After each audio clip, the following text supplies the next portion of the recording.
Kami yang telah turunkan Al-Quran, kami di sini menggunakan bentuk ta'zimun nafsi. Jadi belajar kaidahnya, jangan dipahami lewat terjemahannya. Assalamualaikum warahmatullah. Kita akan coba lanjutkan kajian kita di pagi hari ini dengan melanjutkan pengkajian kepada ayat-ayat Allah Subhanahu wa taala yang disampaikan oleh Rasulullah sallallahu alaihi wasallam dan diterima dengan mutawatir sampai di masa kita saat ini. Dan tidak ada satupun kitab suci di muka bumi yang tersambung abadi melewati masa, tempat, dan dimensi dalam jangka waktu yang tanpa batas dan tidak mengalami perubahan sedikit pun, baik redaksinya atau bahkan titik komanya, kecuali Al-Quran.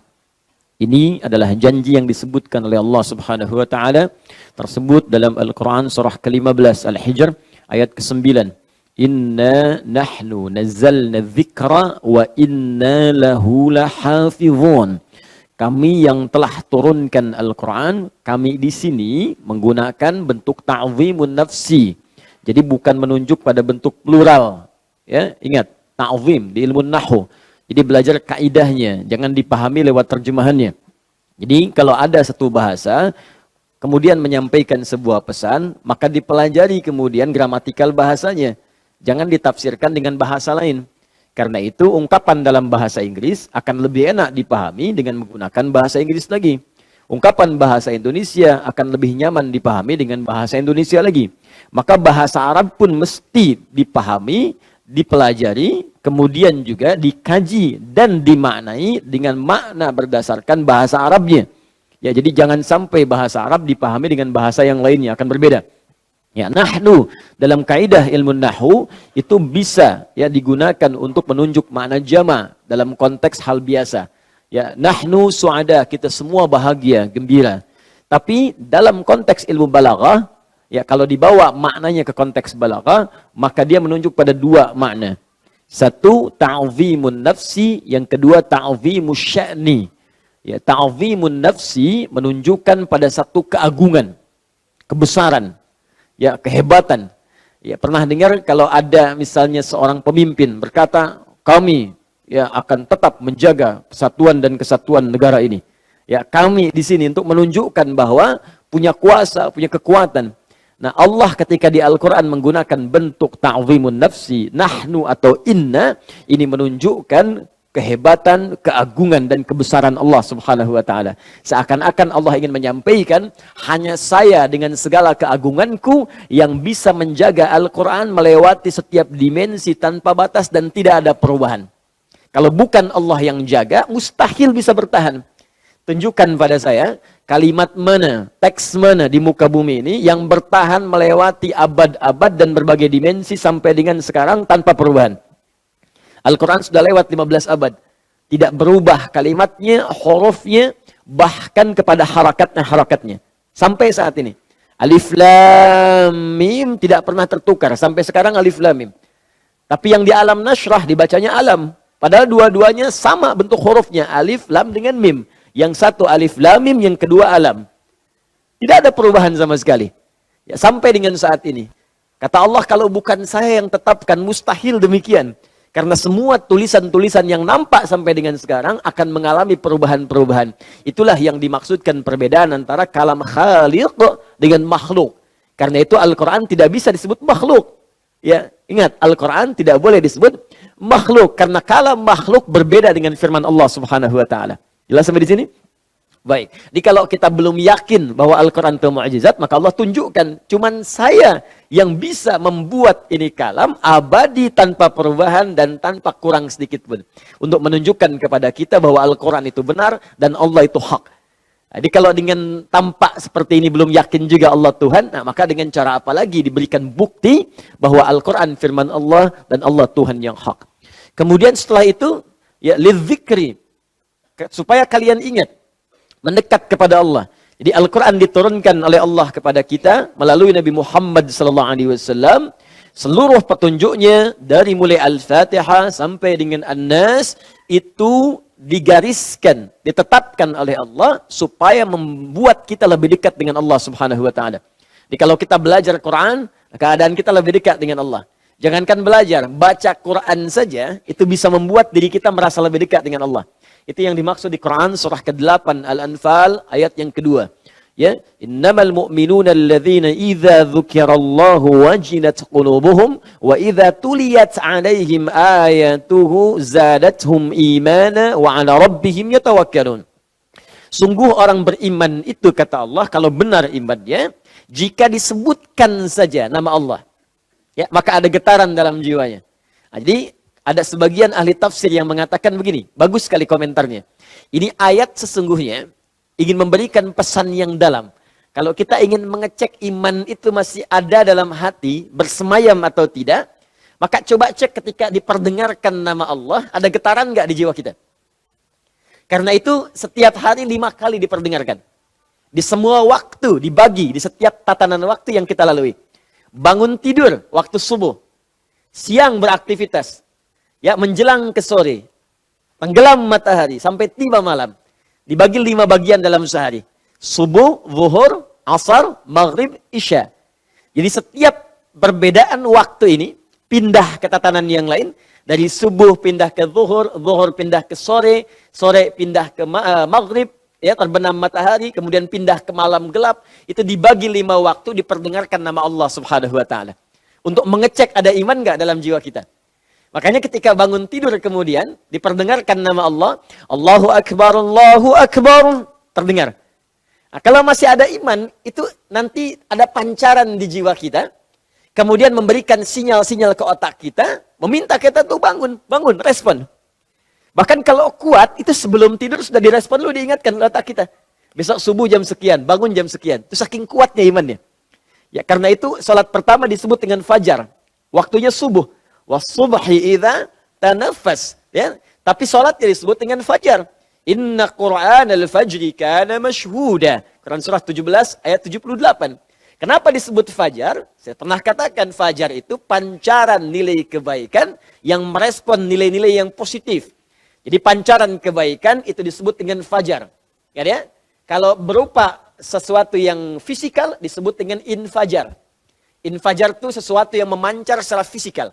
Misal pancaran air, ya, kalau Anda gali air, kemudian airnya memancar, itu infajar namanya. Ya, buka Quran surah ke-2 Al-Baqarah ayat ke-60. Paling kanan pertengahan. Wa idzistasqa Musa liqaumihi faqulna dhrib bi'asakal hajar fanfajarat minhu 12 'aina. Ya, Allah tidak mengatakan fafajara tapi fanfajar, infajar. Oke, ketika Musa diminta oleh sukunya, di kaumnya, ada 12 suku. Minta kepada Musa alaihissalam, mohonkan kepada Rabbmu supaya diberikan kita mata air. Tapi mata airnya mesti 12 supaya kami gak ribut. Wah, itu kurang apa lagi tuh. Umatnya Nabi Musa zaman dulu. Ya. Tapi mesti 12 supaya kami gak ribut. Maka turun firman Allah, diabadikan, sampaikan kisahnya pada Nabi Muhammad SAW. Wa idzistasqa Musa liqaumihi. Ketika Musa memohonkan kepada Allah untuk kaumnya. Supaya punya mata air. Ya, fakulna, maka kami firmankan kepada Musa, idrib bi'asakal hajar. Pukulkan tongkat kayumu ke batu itu. Nah, Allah ingin memberikan redaksi kepada kita, kalau bukan mukjizat, mustahil kayu bisa menghancurkan batu. Ya. Tapi karena kayunya, bagian dari mukjizat Nabi Musa alaihissalam, pukulkan kayu itu ke batu, maka terpecahlah batu itu, memancarlah 12 mata air sekaligus. Ya, ketika memancar disebut infajar. Saya ingin tunjukkan kepada Anda tentang detilnya diksi Al-Quran. Ketika menunjuk pada pancaran iman disebut dengan fajar. Ketika menunjuk pada pancaran fisikal disebut dengan infajar. Saya perkenalkan dulu ini sebagai pembuka. Karena nanti saat masuk kepada ayat yang akan kita kaji, kita akan menemukan keindahan-keindahan yang dimaksudkan. Kenapa sholatnya disebut dengan fajar? Bukan sekedar cahaya matahari membelah kemudian gelapnya malam sehingga muncul kemudian pengantar siang. Bukan sekedar itu, tapi juga iman kita memancar pada saat itu mengingatkan kita untuk merespon seruan Allah Subhanahu wa taala. Ya, wa idza tuliyat 'alaihim ayatuhu zadathum imana. Ini dalilnya. Makanya kalau dibacakan ayat-ayat Allah, orang yang terbiasa dengar azan ada getaran. Dengar azan, ada gejolak dalam jiwanya. Cepat sudah azan, cepat siap-siap. Berbahagialah Karena secuil iman itu masih melekat dalam jiwa kita. Yang paling bahaya kalau sudah nggak peduli. Allahu Akbar, Allahu Akbar. Wih, azan nih, azan. Tenang, masih azan belum komat. Ya. Allahu Akbar, Allahu Akbar. Komat. Dah komat. Tenang, zuhur masih 2 jam lagi. Hah? Nah, itu bahaya itu. Ya. Atau yang lebih bahaya lagi, memang sudah nggak minat sholat. Ya. KTP-nya muslim, tapi nggak minat sholat. Tapi yang paling menarik, yang mengingatkan itu non-muslim. Ya, bro, udah azan tuh. Hah, biarin aja, ntar juga muncul lagi azan. Santuy banget gitu ya. Nah, kalau ada yang seperti itu paling bahaya. Itu paling bahaya. Ya, nah kalau kita sudah mulai dekat, maka kata Allah, semakin kemudian imannya menguat, semakin meningkat, maka semakin merasakan kenikmatan dalam beribadah kepada Allah Subhanahu wa taala. Lalu ditutup di Quran surah 15 tadi ayat 9, wa innalahu lahafizun. Kami jadikan Al-Quran sebagai pengingat. Makanya saat baca Quran ingat Allah. Ya kan? Saat tilawah ingat Allah. Saat mengamalkan isinya ingat Allah. Wa innalahu lahafizun, dan kami, nah yang kedua, inna ta'zimus sya'ni. Untuk menunjukkan sesuatu yang agung, yang dahsyat. Jadi kalau di Quran ada kalimat dibuka dengan inna menunjuk pada peristiwa, itu menunjukkan peristiwa dimaksud beda dengan peristiwa biasa. Dahsyat. Contoh, turunnya Al-Quran saat diturunkan di satu malam menggunakan kata inna. Inna anzalnahu fi. Ini menunjukkan malam itu beda dengan malam biasa. Tidak sama. Makanya diteruskan ayatnya. Wa ma adraka ma. Tahukah engkau keutamaan malam ini? Sampai saking agungnya, beda dengan malam-malam biasa. Karena itu saya sering katakan kalimatnya menggunakan tak di ujungnya. Menunjuk pada sifat yang beda. Di ada lail, ada lailah, beda. Lail tiap malam yang kita lalui. Ada sholat malam, Quran surah ke-17, ya, ayat 79. Pakai lail, bukan lailah. Wa minal laili fatahajjad bih. Dari setiap malam yang kita lalui, sebagiannya bangun untuk tahajud. Tiap malam. Tapi ketika menunjuk malam Al-Qadar, pakai ta. Lailatul Qadri. Tak di sini menunjuk sifat yang tidak sama dengan malam-malam biasa. Karena itu ketika dibuka menggunakan inna anzalnahu fi lailatil qadr. Ingat ya, ada lail, ada layali jamaknya. Lail, layali, laila, lili, lala, itu malam. Ya, ibu lela, ibu malam-malam. Ya. Baik. Laila, malam yang istimewa. Ya, laila, malam yang istimewa. Apa keistimewaannya? Ketika beribadah di malam itu, khairum min alfi syahr.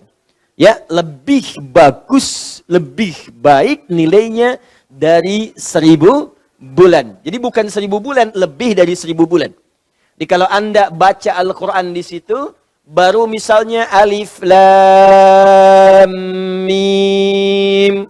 Ya, begitu dibaca, bertepatan malam itu, maka nilai bacaan alif lam mim itu sama dengan lebih dari 1000 bulan baca alif lam mim tanpa henti.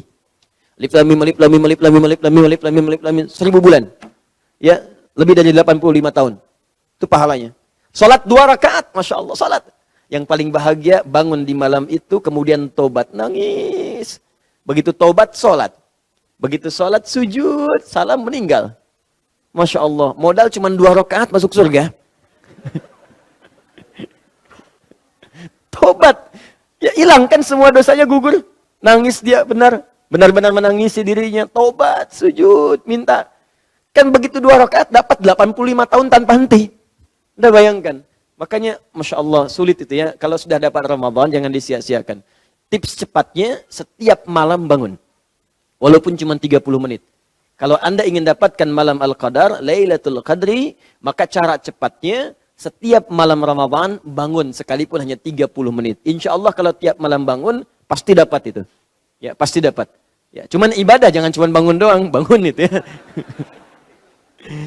Assalamualaikum warahmatullah.